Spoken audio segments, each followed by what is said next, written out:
And thank you very much for inviting me. It's always a challenge for me these days to spend an hour off Twitter, so I'm very glad that Hannah will be tweeting.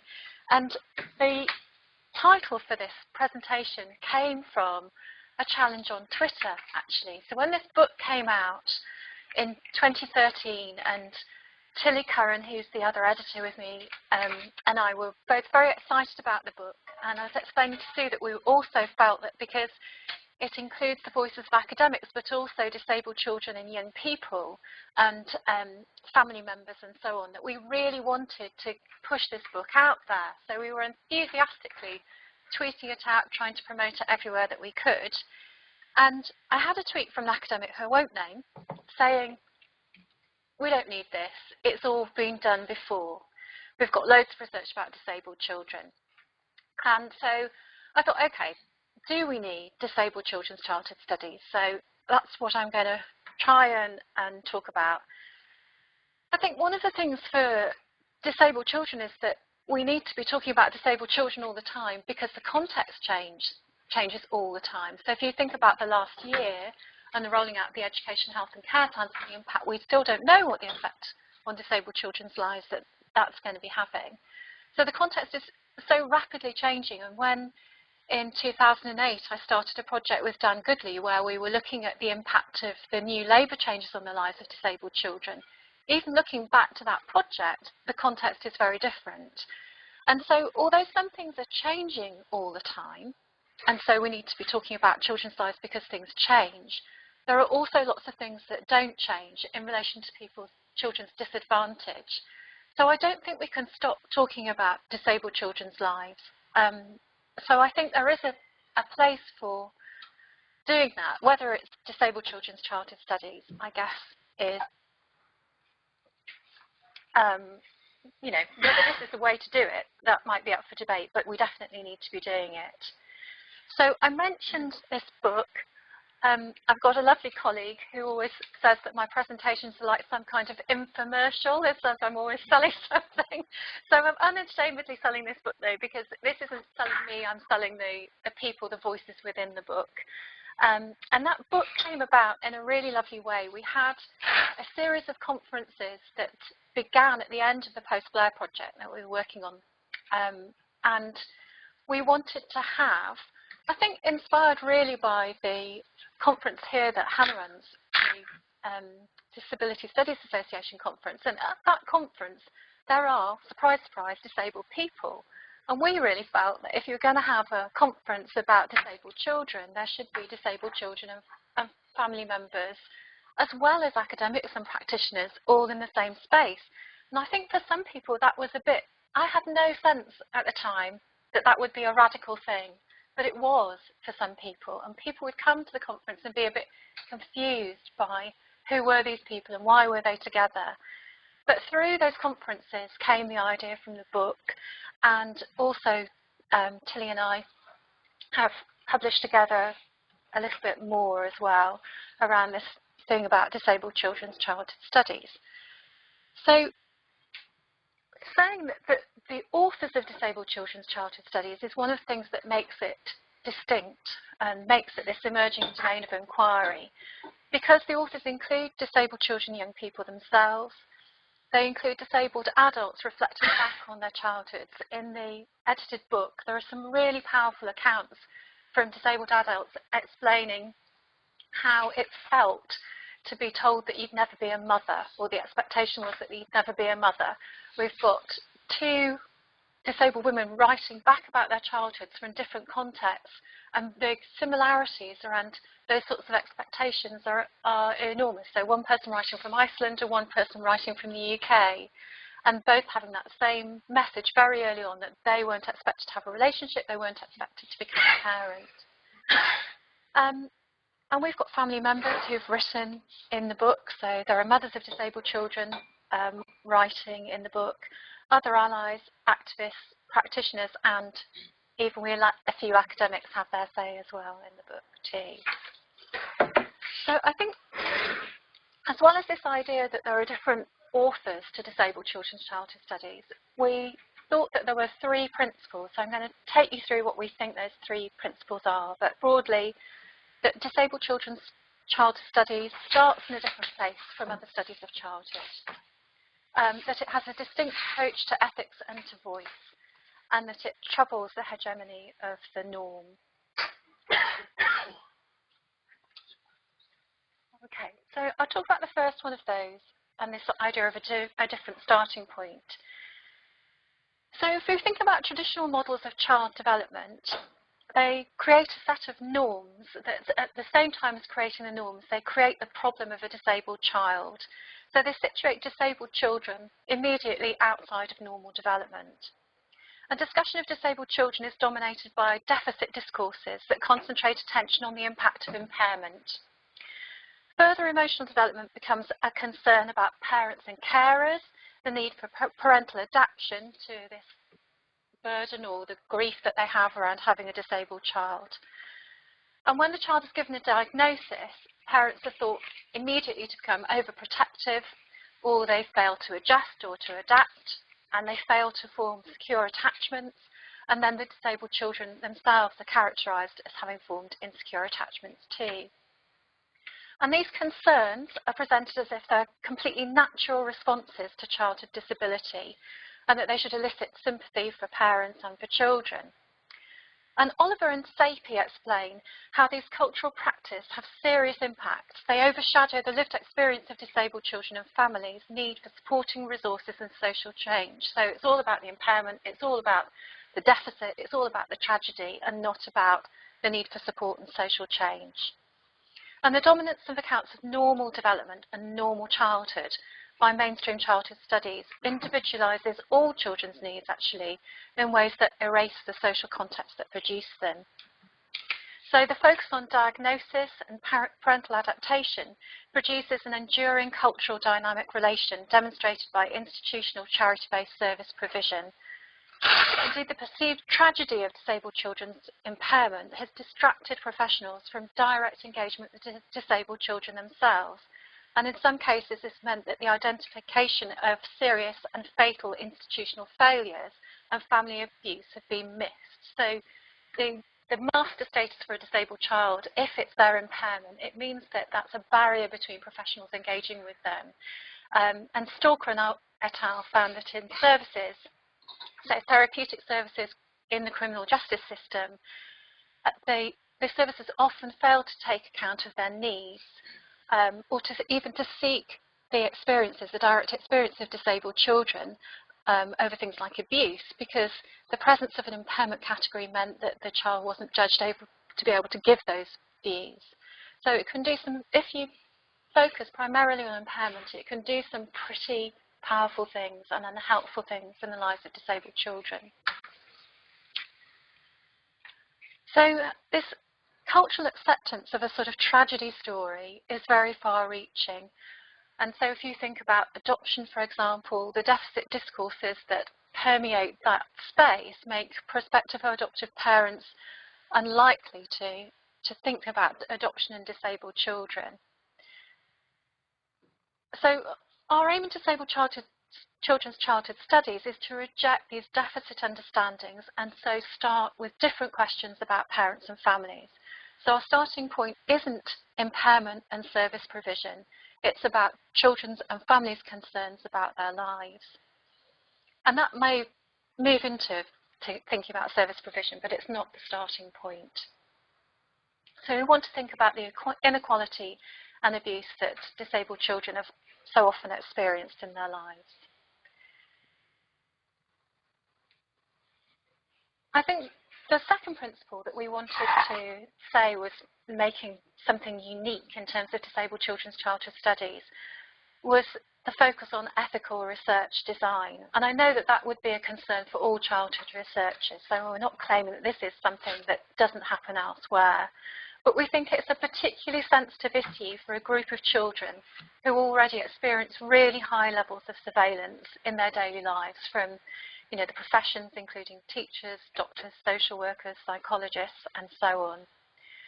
We want to promote research, I guess, that engages with children in imaginative ways and with sensitive approaches to the study of their lives. But it's also important to recognise that in doing that, sometimes we the cleverer we get, I suppose, at asking children what their views are, you could say the cleverer we're getting at invading their lives. So what's the purpose of why we're asking the questions that we're questioning?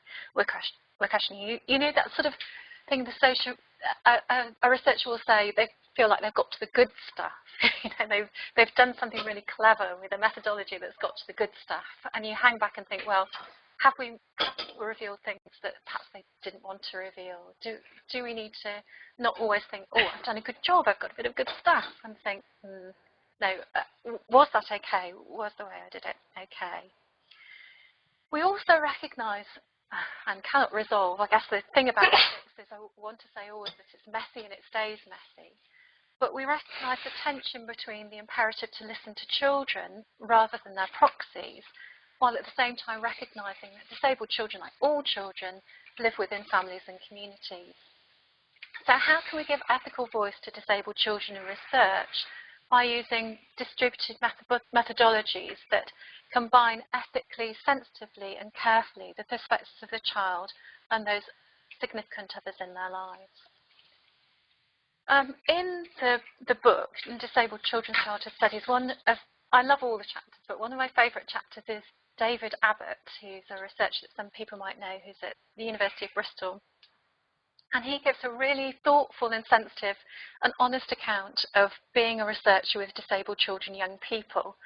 And he describes the challenges of being a good guest in the home of a stranger alongside meeting the parents' expectations of him as being, you know, somebody that they'll let their young person talk to. So he talks about having to make a relationship with a parent, but at the same time having to make a relationship with a young person who, the young person I think thinks that, you know, David's quite boring. And he wants David to play on the PlayStation. This is David's idea of hell because he's not going to be able to do it. So it's managing those things that we often don't really speak about. You know, they happen in research encounters all the time, those awkward moments. I know Sarah Ryan has a paper about animals coming into the interview room because they did a series of interviews with people, and all the bits with the animals were sort of taken out, you know, when people were shooing the dog out or whatever it was, and then thought, oh no, let's look at the shooing the dog out bit, let's see what was happening there. But what we look at, what we pay attention to, and what we don't, and why we do and why we don't, is a kind of interesting question, I suppose. Okay. And then the final principle is this idea of troubling the norm. So I've already spoken about the sort of constructions of norm in child development. So Disabled Children's Childhood Studies tries to trouble the norm in its local, historical and global locations. So in paying attention to local practices, an emerging strategy, and Dan Goodley and Rebecca Lawtham write about this in the book, is to try and turn the gaze away from scrutinizing the lives of disabled children and to analyse instead the reactions of non-disabled people to disabled children's lives, or, as Goodley and Lawtham say, to pathologise the normals among us. Jenny Slater in the book also argues that to be a critically young ally to disabled youth, there's a need to question adult normativity. So it's not always looking at the disabled children or the disabled young person, but looking back at the reactions that people are having around them. And in Dan and Rebecca's chapter, it's quite playful when they attempt to pathologise the normals. It uses humour to make a good point. And then in the book also, Harriet Cooper talks about the historical locations of disabled children's childhoods. So I think her rationale is for her decision to historicise the notion of the normal child is to reveal the power of the normal child in Anglo-American culture and to trace the emergence of contemporary anxieties about normalcy. And at the same time, also in the book, Tsitsi Chitaka and Judy Mackenzie seek to disrupt the dominance of global north accounts of disabled childhoods. So they reveal the importance of disabled children's participation within family and community.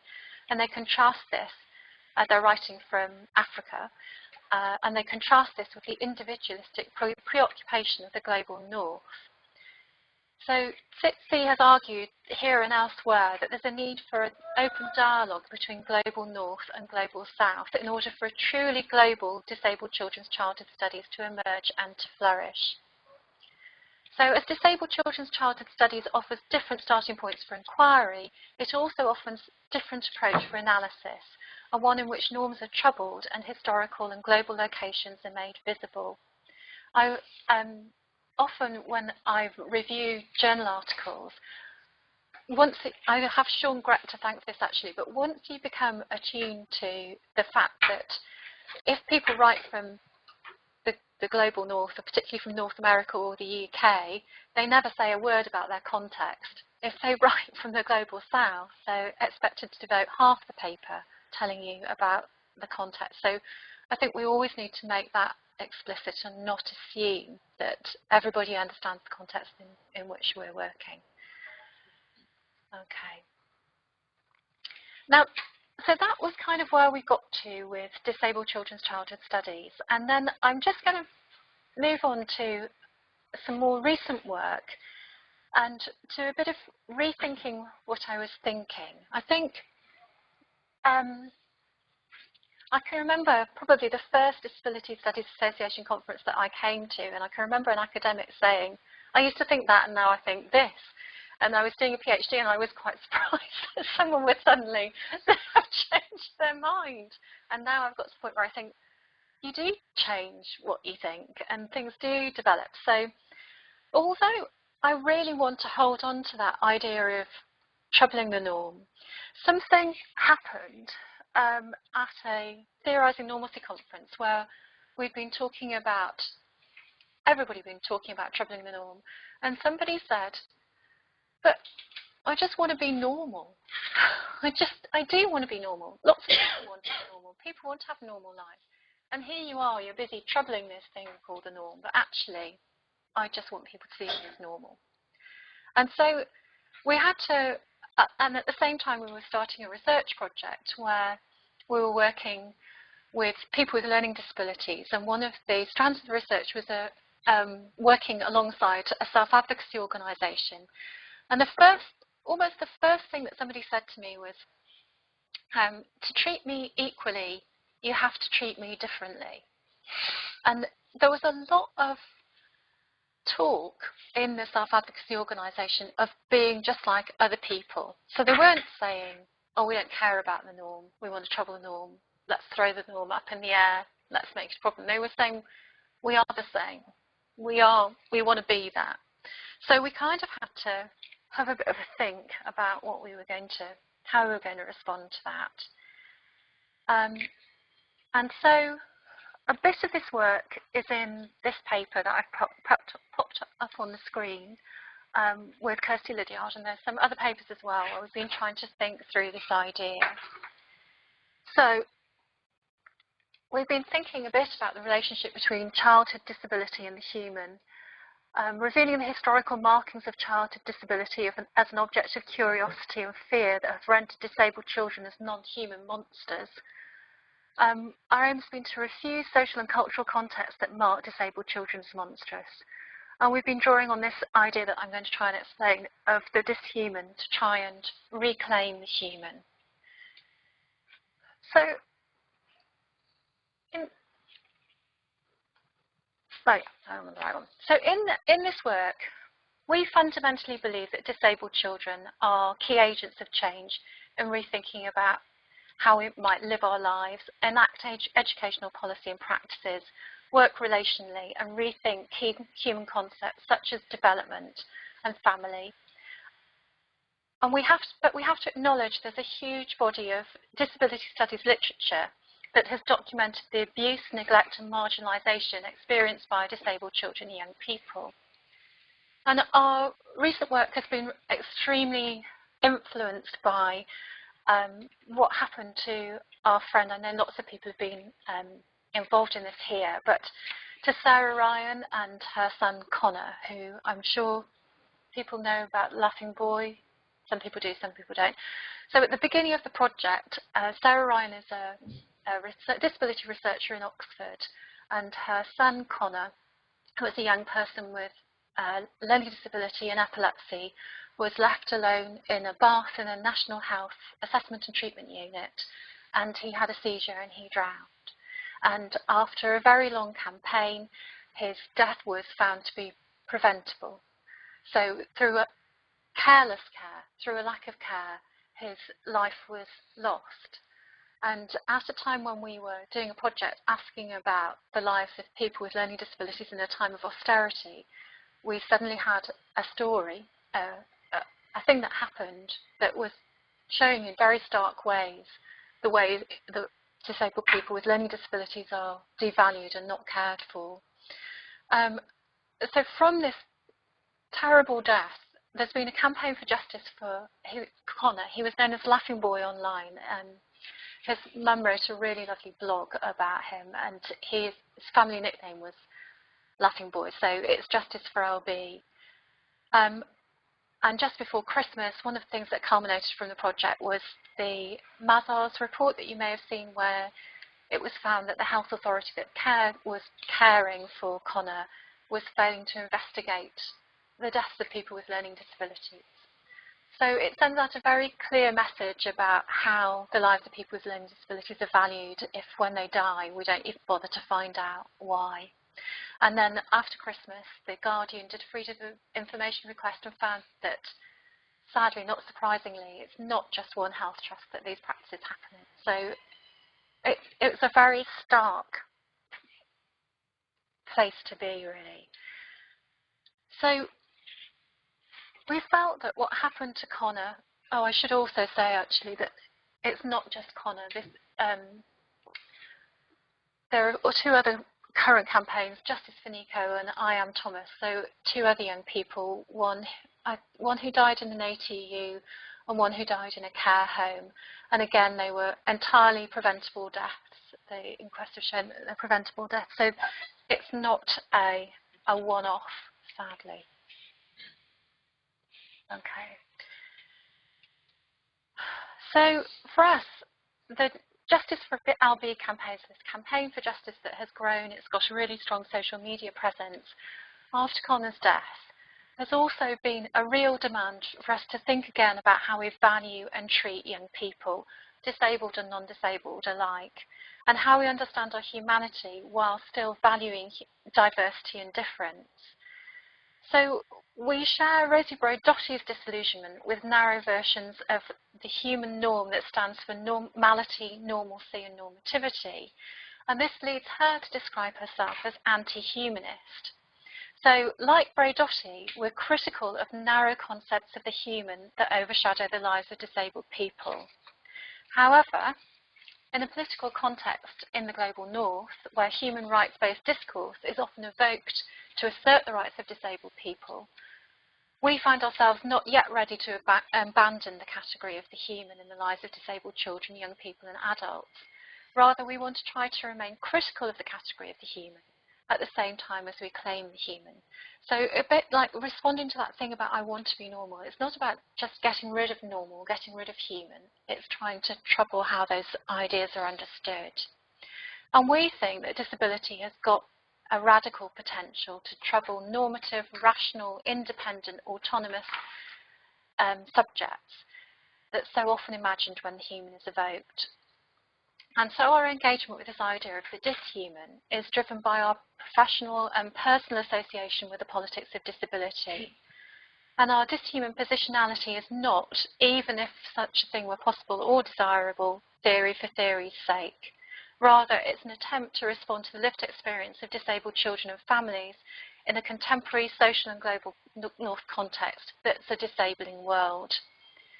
So disabled children and young people are routinely subjected to dehumanising practices of the side professions that render them less than human. Disabled children have been marginalised by or excluded from the expectations, opportunities and aspirations afforded to so-called typically developing children.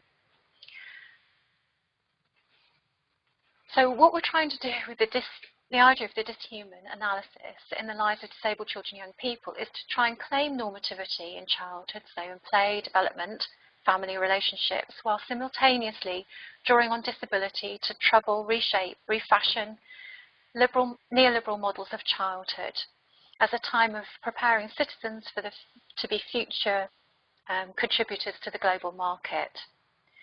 So we're trying to think through what disability does to typical common sense normative human categories of child, youth, family and adult. And we ask, what can disabled children do to the widely held phenomenon of the normally developing child? And so I want to try and sort of give an example of how this might play out. Oh no, okay, sorry. So in the wider article, we talk about 3 locations of this idea. We talk about dysdevelopment, dysfamily, and dissexuality. And I'm just going to talk about dysdevelopment and display, which I'll try and explain what we mean.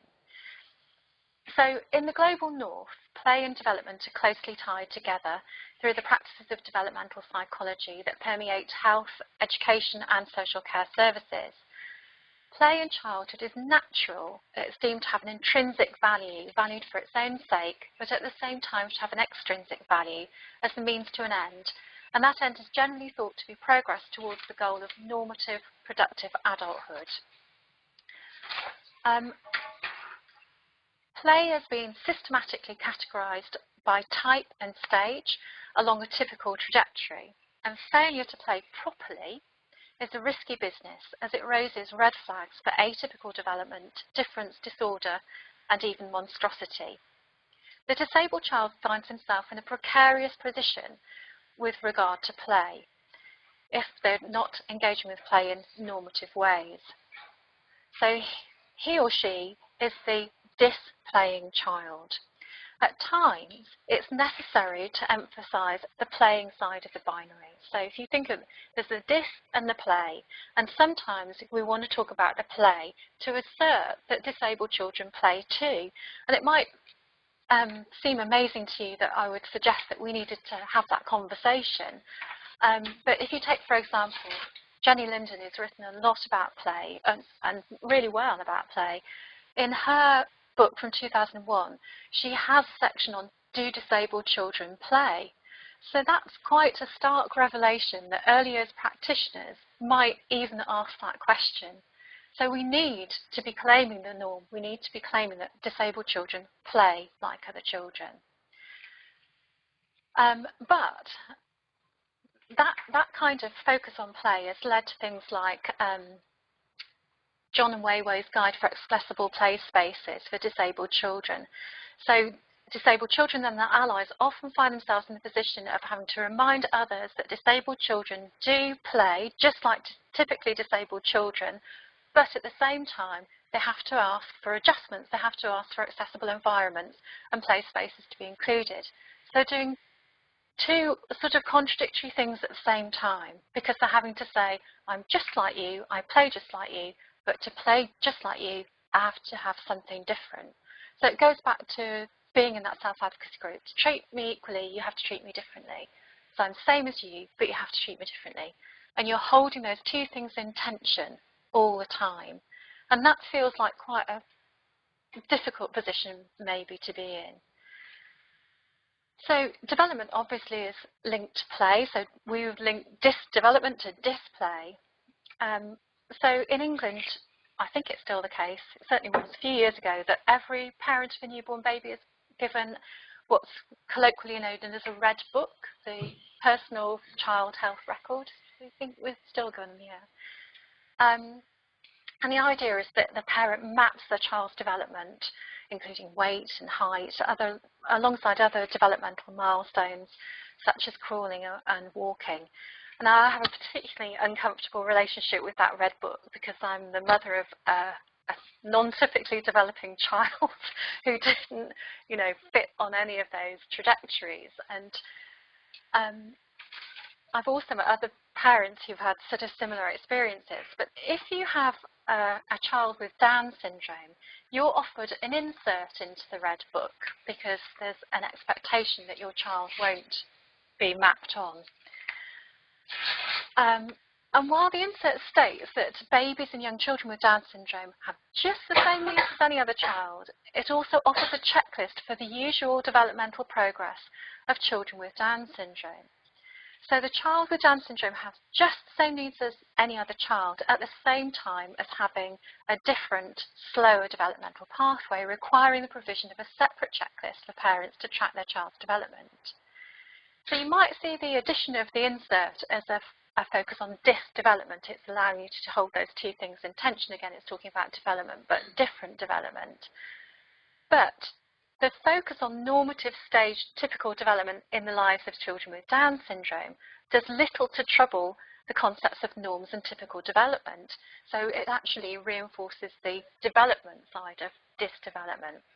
And when we did the Disabled Children's Project, I can remember Sally pseudonym saying to me, "I wish I had a normal child with Down syndrome," when her daughter Natalie's progress was too slow to be mapped onto the normal developmental trajectory for children with Down. So she'd been given the red book, she'd been given the insert, and her child didn't map on to either. So in this example, the potential for disability to trouble notions of normative development is denied, as disability is merely reinscribed back into the dominant developmental discourse. But obviously it leaves Natalie outside of that and off the scale twice. So display and disdevelopment don't always succeed in troubling dominant norms. Okay. So, I'm doing time, but I guess I'm going to do that typical thing of handing it all back to you and saying, do we need disabled children's childhood studies? Is there anything different? If there is, well, do we need it? Is there anything different? Do we need to keep saying it again? Am I right in saying we need to keep saying it? Nothing's changing, we keep saying it, nothing's changing. Do we need to keep saying it? Why does so little change? I really don't understand why nothing happens. I don't understand why, if a report comes out saying that the deaths of people with learning disabilities are not being investigated, that nothing has happened.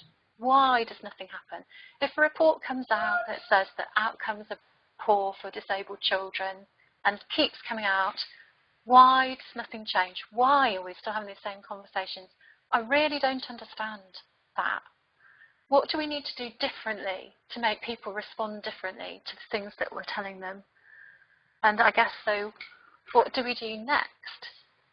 You know, something has got to shift, something has got to change, and how do we make that change? If we're providing this evidence and it's not being taken up, how can we do it in a different way that's going to make people respond to us? And it feels to me urgent. It feels really, really urgent because of the context of cuts to services. You know, things are getting worse and worse and worse. People literally are dying. People are living terrible lives in assessment and treatment units. People are having really limited opportunities to do very ordinary things. So what can we do as human beings, let alone as researchers, to make a change? And if you do know what to do, tell me and then we can all go and do it. But yeah, what can we do? Right, let's make a start again.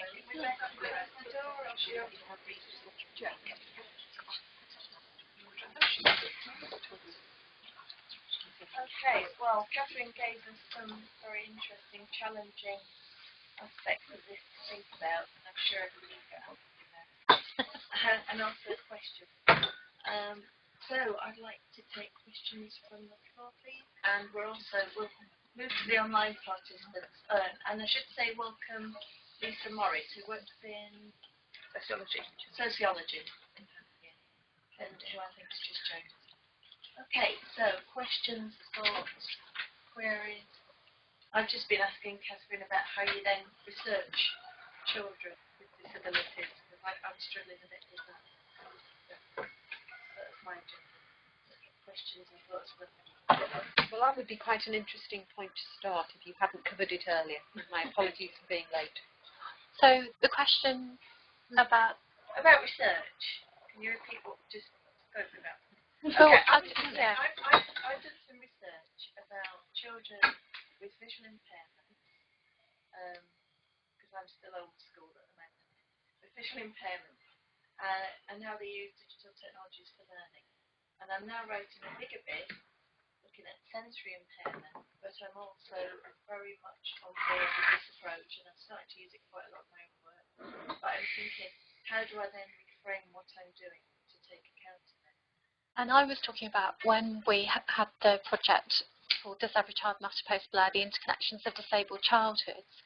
And we started from the premise that anybody, usually it was their parents actually, but anybody who identified as disabled was a disabled person. So we recruited participants with a range of impairment labels, but that wasn't the starting point for the inquiry.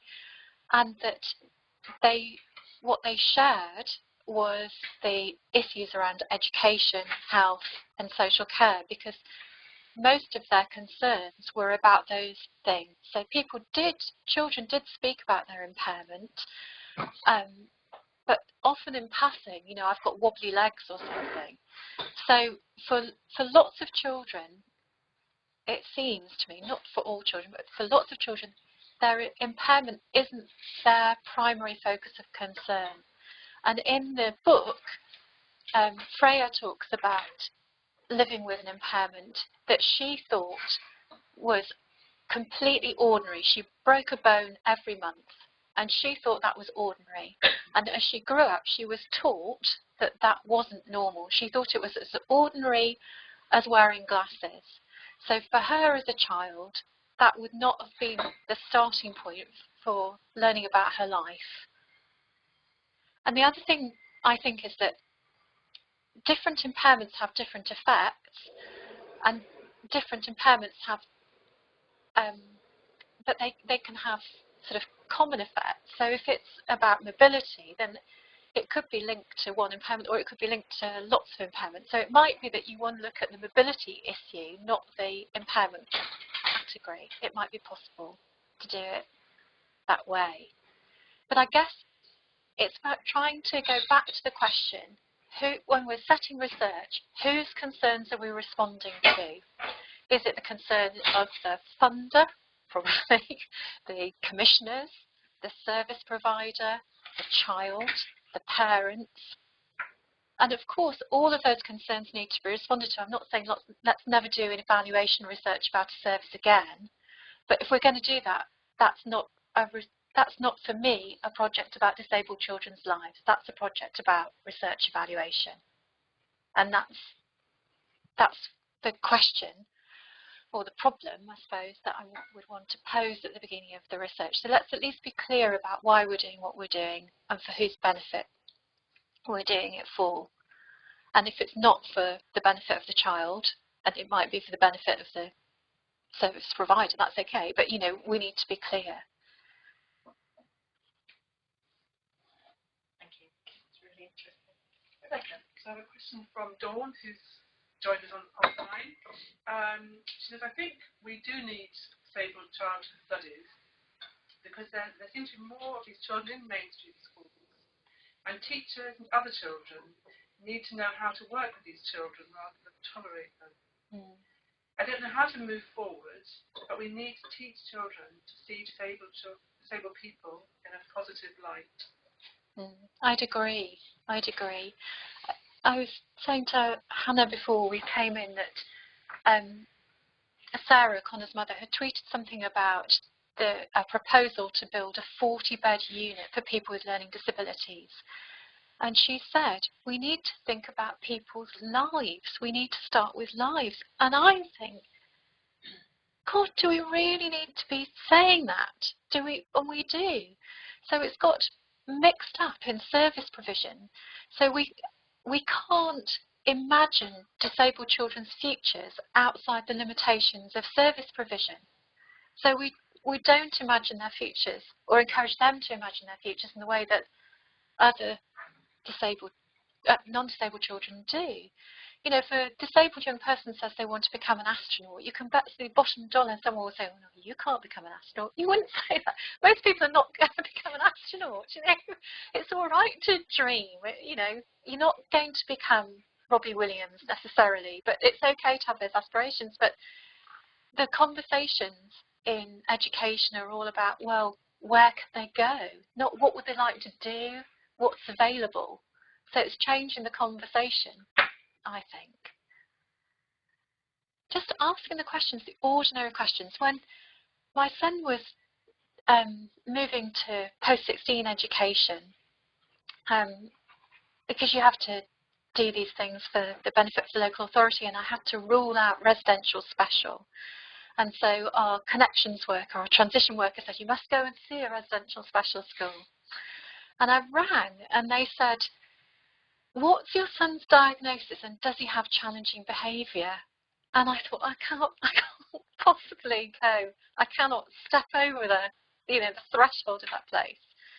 And when my daughter, 2 years later, we were looking at sixth forms for her, and the questions were, what do you enjoy studying and what do you like doing? You know, it's why it's so simple, isn't it? And yet so clearly not simple, because those questions don't get asked. Following on from that, my area is elective home education. I'm also a trustee of education. Interesting. And we have a helpline. And on 2014 stats, a third of the inquiries came from families who had a child with disability, be it on the autism spectrum, the hearing loss, but you know, the whole gamut. And it sort of links in with this idea of mainstream and service provision, that families are actually seen to be rejecting what is being provided for them because it is almost a tick box scenario, and they those schools aren't meeting their needs. And they're having things closed off to them rather than opened up to them. Now, I didn't know that there were a third of inquiries were from parents of children with special educational needs, but I'm not surprised at all, because at least if you're a home educator, you know that you're going to treat them like a human being. You're going to ask those aspirational questions. And often children that are being written off end up then actually progressing in the field of education. But I kind of think it's a feminist issue, because I haven't seen any actually stories of men staying at home to educate their disabled children. I've seen lots of stories of women doing it. There are a few. There are a few, but usually it's women who are expected to do that. I was once asked by somebody, because I was banging on about how awful education was, had I thought about home educating? And I thought, oh, right, another requirement on mothers of disabled children. Not only have you got to run some Twitter campaign to get justice for the death of your son, but you're also supposed to give up your career and stay at home and home educate. And I think, and it's becoming harder as well, because with the new benefit changes, that actually home education, you've got to still be prepared to be available for work for, if you're single parent, 20 hours, I think, and if you're a couple, 36 hours. And so that is going to make it even harder to actually commit that time. I think the question of choice, whether those parents are choosing home education or just feel completely backed into it, because there was a controversy, wasn't there, about it recently, and people talking about, we must have the choice, so it will be presented as they're making this active choice, but actually the structures and the systems have given them no other choice. I mean, people home educate, some do for philosophical reasons, some do very early on, even with disabled children, but others actually come out in crisis, and they come out because of school failings, service provision failings, and needs not being met. And, you know, it can be a very, very rocky road at that stage. And I think also it's children who are perceived to be just not quite mainstream, not quite normal, who have the worst experience of education, because they're least likely to have people who will make adaptations for them. It's almost as though they fall between two stools. And that's because of the marketised nature of the system and the league table pressures and so on, it's kind of inevitable that they're going to get pushed out. It's really interesting, thank you. I did meet one young person last year actually where the school told me they were struggling with parents' low expectations. She had very little sight and the parents didn't expect much, whereas the school did.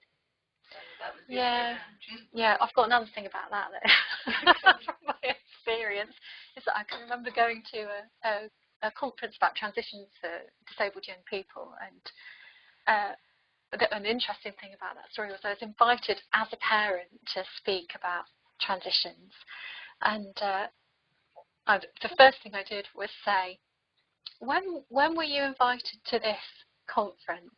And they were all, 3 months ago. I was invited last week. That's sort of typical, isn't it? They suddenly think, oh no, we must have a service user. They'll give you a week's notice. And then Sorry, I'm interrupting, but in my opinion, there was a service user who was invited to a conference recently, and it was up on a stage, and there was no way for them to get up. Yeah. Well, so I just had my week's notice, which I just thought was really clear about how my contribution was valued or not, was the fact that I wasn't given any notice. And then I had to sit through a presentation about the low expectations of parents of disabled children during transition, and I just thought, but you've been telling me no for the last 16 years, and now apparently it's my fault for not having high aspirations. So that's my motherly response, as an anecdote, to say, how do we the expectations that practitioners give, will be taken up, and people will talk in those ways. So it's not individualised, and neither should it be seen as an individualised issue for the parent or for the practitioner, because they've both got things going on around them that produce those understandings. I'm not trying to say it's about bad people, bad parents, bad practitioners. It's about the systems that produce those responses.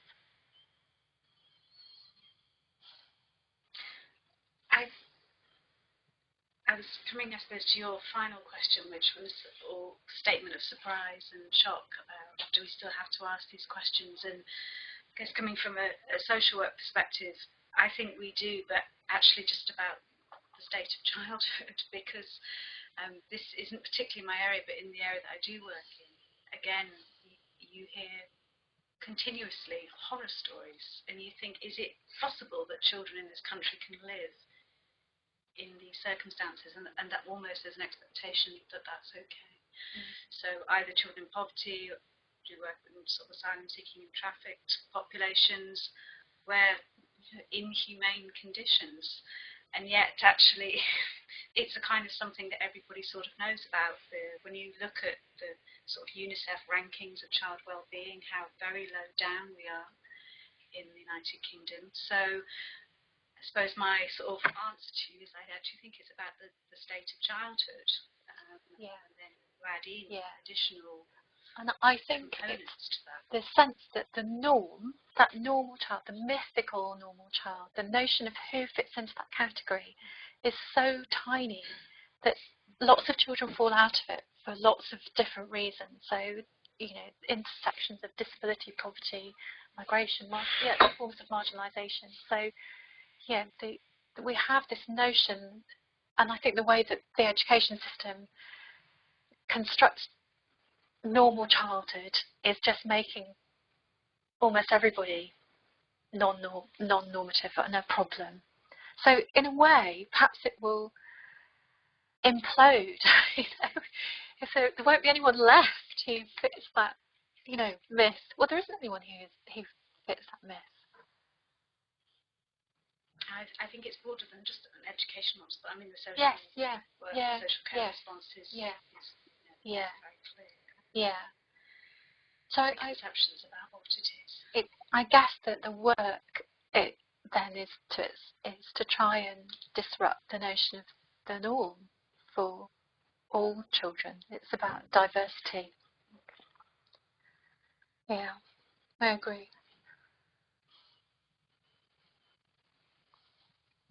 I'm sort of reluctant to ask a question because I came in so late. So if you've already covered it, Okay. simply say. And Anne-Marie, work in the department. I wondered if the changes within the school context more recently in terms of moving from statements of educational need to education, care and health plans, whether you saw that as being a progressive move or a regressive move, and whether and how that might influence future research and work in this area. Well, when it was first announced, I was really excited because I thought it was a joined-up plan. And then, of course, I discovered, which I thought was, exactly what we needed, a joined-up plan. But then because of the way it's underpinned, so education and paid for, so you can appeal to an educational tribunal to get the education bit.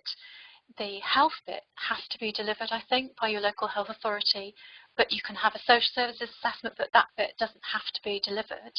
So you've got 3 different people paying. So it hasn't joined, as far as I can see, it hasn't joined up the plan. And this is, I haven't done any research on this, so this is sort of anecdotal and people that I know. But there's been a bit of a rush to get an education, health and care plan because they got rid of school action and school action plus. So everybody was thinking, right, well, that's the only thing for me.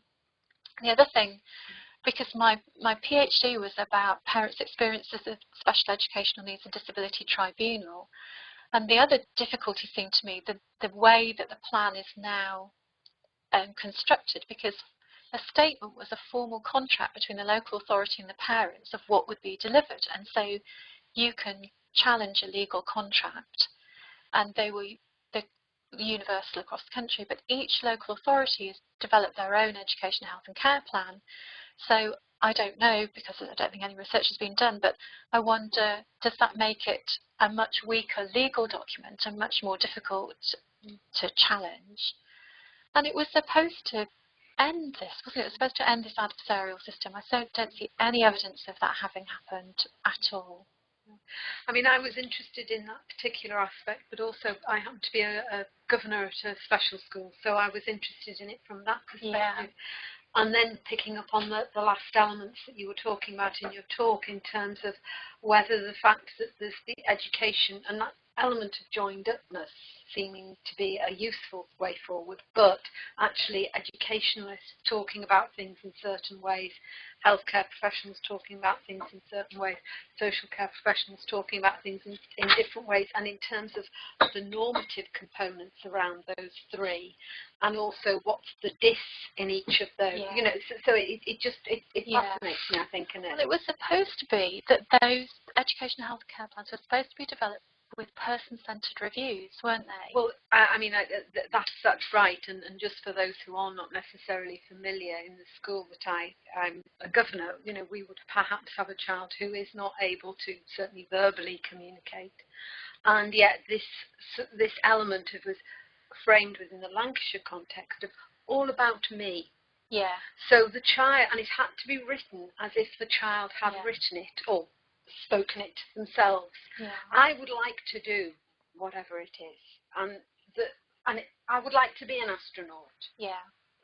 Because that's somebody, and the reality of the child in terms of, it's not that they might not dream of perhaps being able to go into space. We do or don't know, because their current capacity and our capacity to understand how they're communicating. I think, and it seemed really. I have seen it done really well. Person-centred reviews done really well with people who don't use language, because the people around them know them really well. And I have also seen people objecting to that being represented as I. I think that was part of the. But of course, if you don't represent it, it's all sorts of debates in terms of how. Yeah, I do think person-centred approaches used well can be a really positive thing in people's lives, but it trips off the tongue and becomes a tick box exercise. So it's a bit like any good idea can be taken up badly, can't it? Like the social model of disability, we've put the ramp in, there's no problem kind of thing. We've got person-centred reviews, there's no problem, but they're not really person-centred in any way.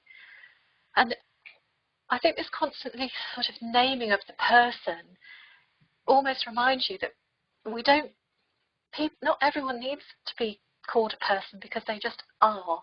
It kind of reveals the fact that you're not. You know?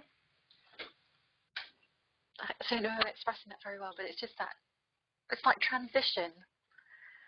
You know, my son had transition, my daughter didn't. And transition is a word for we don't have anything for you to do.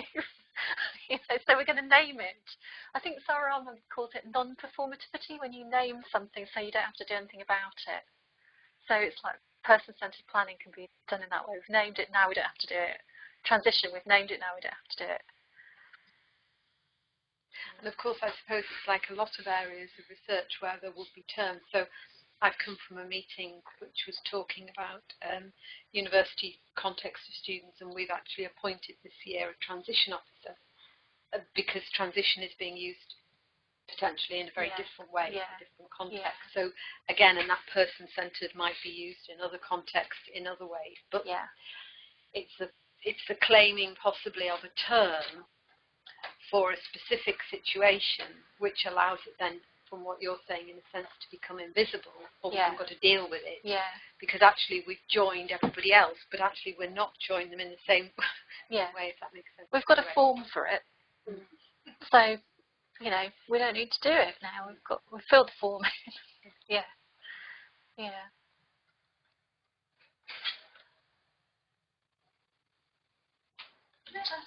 Sorry. When you said about the understanding the disabled children's lived experiences, would you just take those kind of on their own, or would you include, when you said before, kind of important others, parents, teachers? Yeah, we did. So when we worked with disabled children, we worked with children who didn't have any language, and we took a lot of inspiration from Jenny Morris, who wrote about being with disabled children, so spending time with disabled children.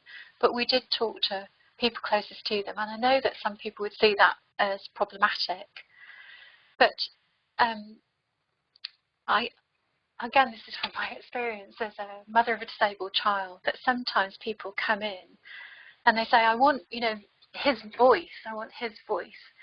And I think you sort of, you know, you go out of the way, but why, you might need to talk to me about how to communicate with somebody. You might need, why do researchers, chartered researchers and practitioners make an assumption that they can instantly communicate with everybody? Because I don't think that's possible.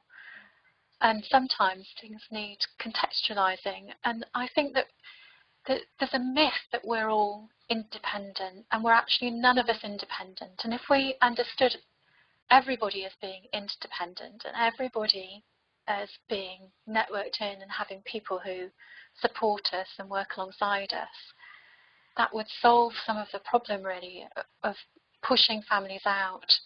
And there's, after Winterbourne v, there was a recognition that families have been pushed out of young people's lives because they were adults. You know, now you're in a very scary position when your young disabled person becomes an adult, because we ask him, you know. But, you know, Winterbourne v made it very clear that shouldn't be what's happening. But it was exactly what happened when Connor was in the ATU. It's what happens again and again and again, that people misuse the Mental Capacity Act to push people out. And no, you know, I don't want, if I go to the doctors and there's something really worrying me, I'd take my partner with me, and I'd want my partner there, and I'd want them to ask questions and to talk about it afterwards. You know, we all live that kind of life, so why do we expect some people not to have that support?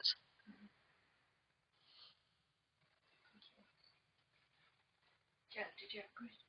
Well, I liked the, I'm not sure if it was a question or a set of probably rather meandering reflections that I'm going to do out loud.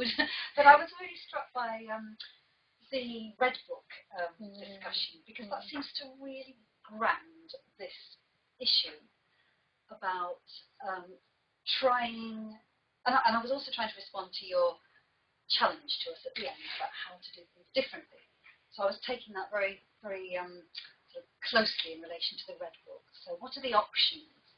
Should we, as is now clearly done, provide a list in the Red Book for people with Down syndrome about what they might expect in terms of milestones, as well as typically developing children? And then you referred earlier to, in a way, if you magnify that and you started including, a checklist of what you might expect in terms of developmental milestones for other categories, then it would all implode. We use that word, how it would just implode, because there wouldn't be any, we wouldn't be categorising differences at all. So I was trying to think, well, what are the options open in terms of having this Red Book, which just has lots and lots of lists? It would be a huge volume. People would have to find their own. Or the obvious solution would then have a Red Book. I'm sure that would probably be your answer, that you wouldn't have one. But then I think people so want. Yeah, no,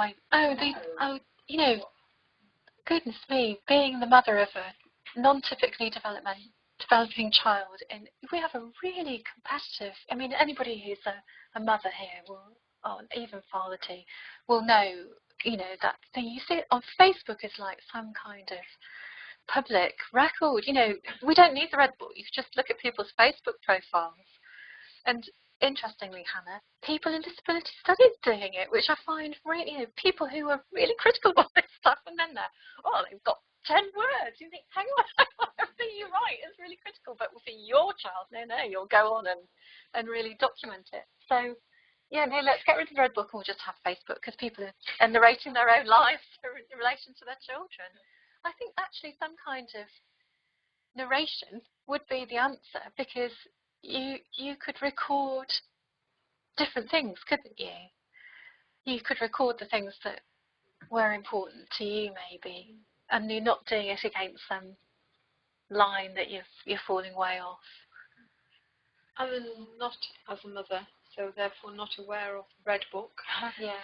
What is its supposed purpose? Or to check that your child's not veering off the norm. So it's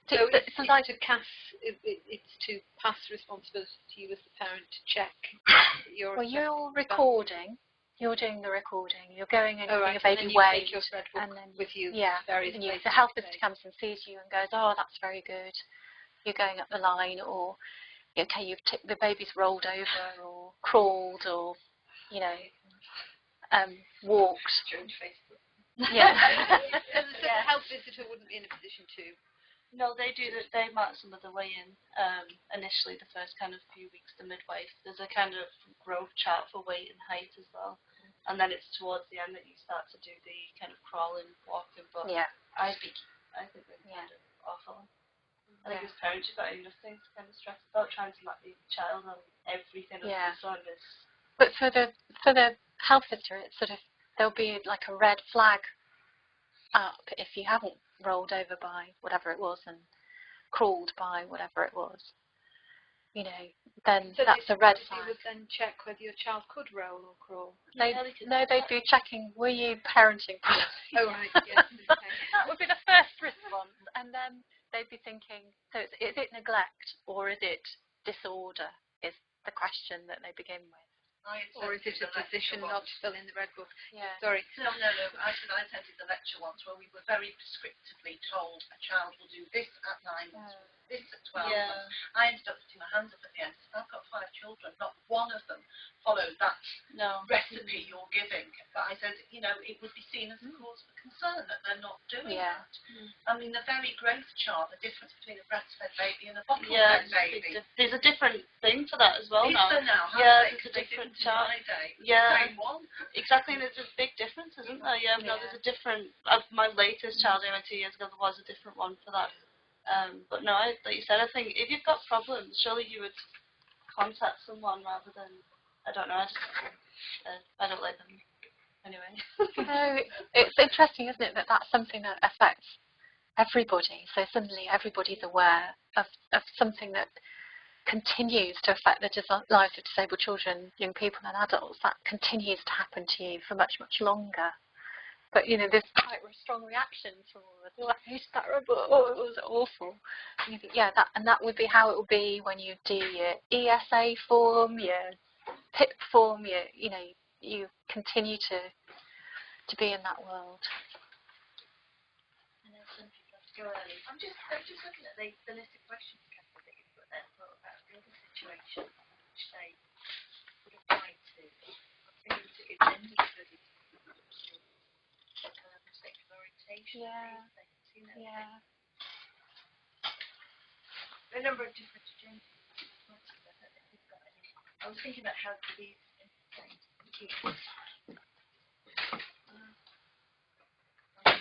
Gender studies expert. Yeah, I mean, they're such big questions, aren't they? It's hard to find, for me, it's hard to find the right English. I mean, especially the one about change. I mean, I suppose unless you do detailed historical work, it can be hard to know quite what has changed and hasn't. I suppose it's too easy to cast things off as not having changed. Well, actually, I suppose a lot will have changed over the last 10, 20 years.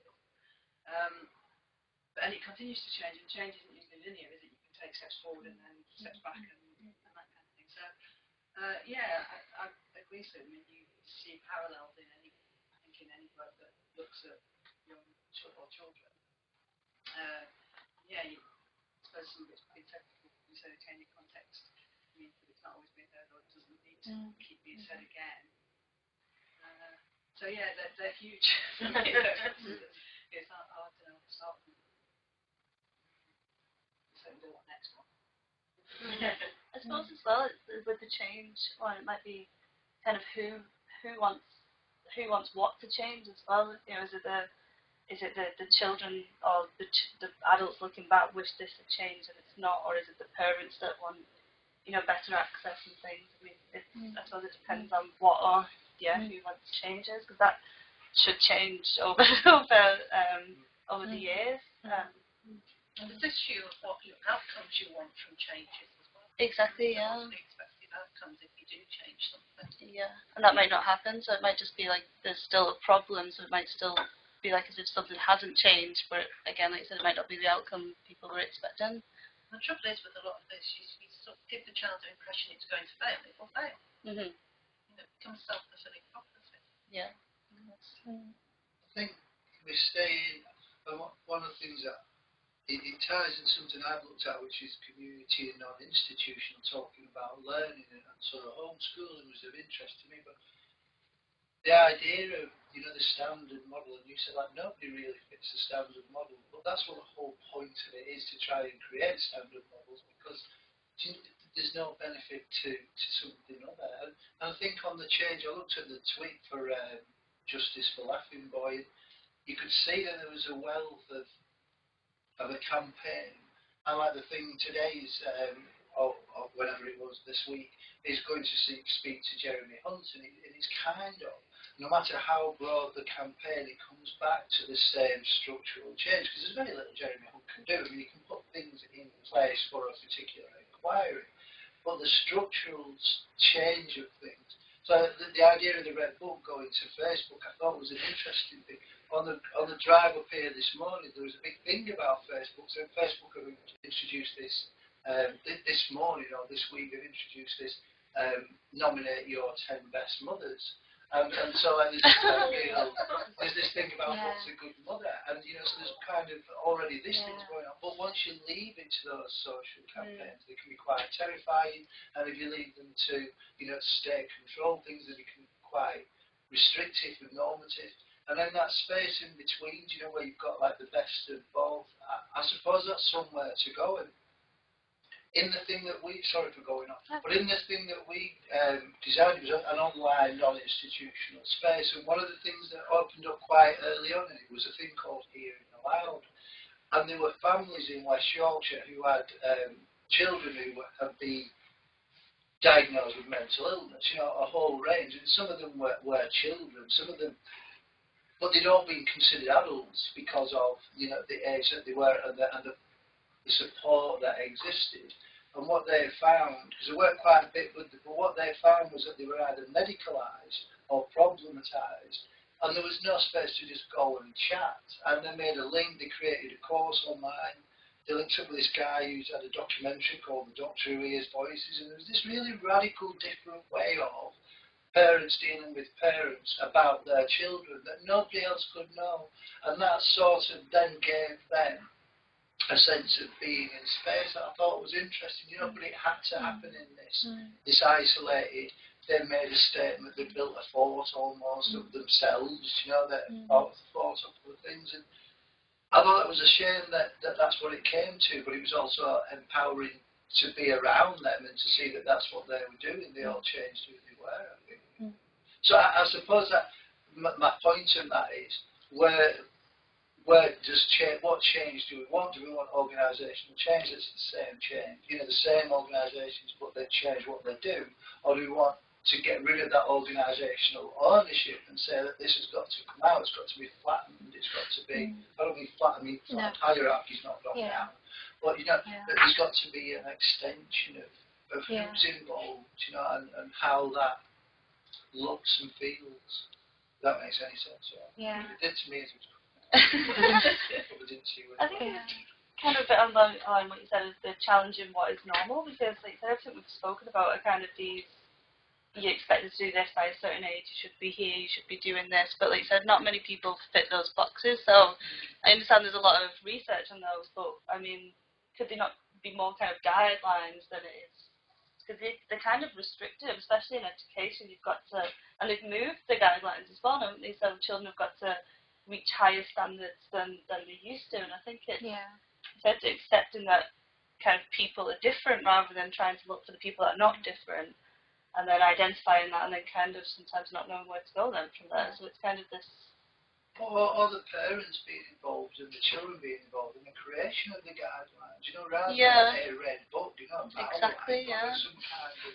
You like the red book.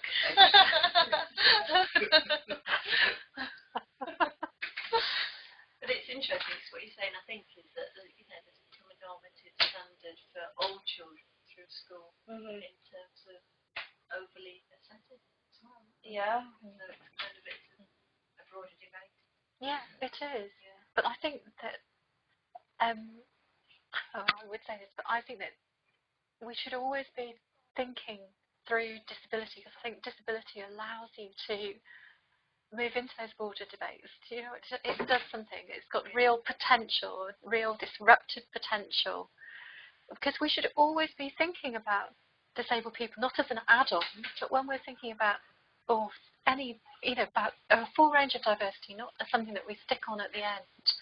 And then it has a really productive potential in those debates if we think in those broader ways, rather than thinking it as a sort of minority issue that most people don't have to attend to. Yeah, I mean, I was extrapolating to gender when you made those comments and thinking about transgender. Yeah. In a very similar way, but that then instantly sort of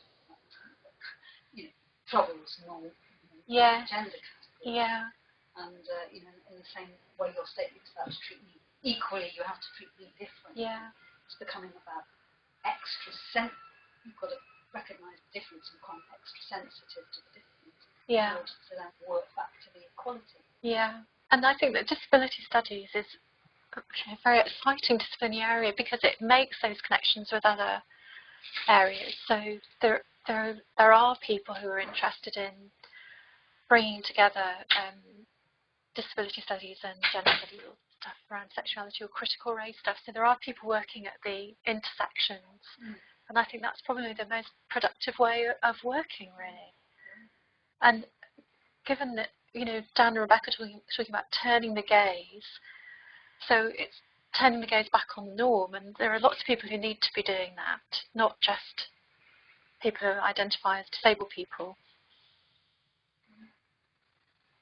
I think we should probably close that. But thank you very much, Catherine. Thank you for having me. And thank you to everybody who came and contributed. Yeah, as well. thank you.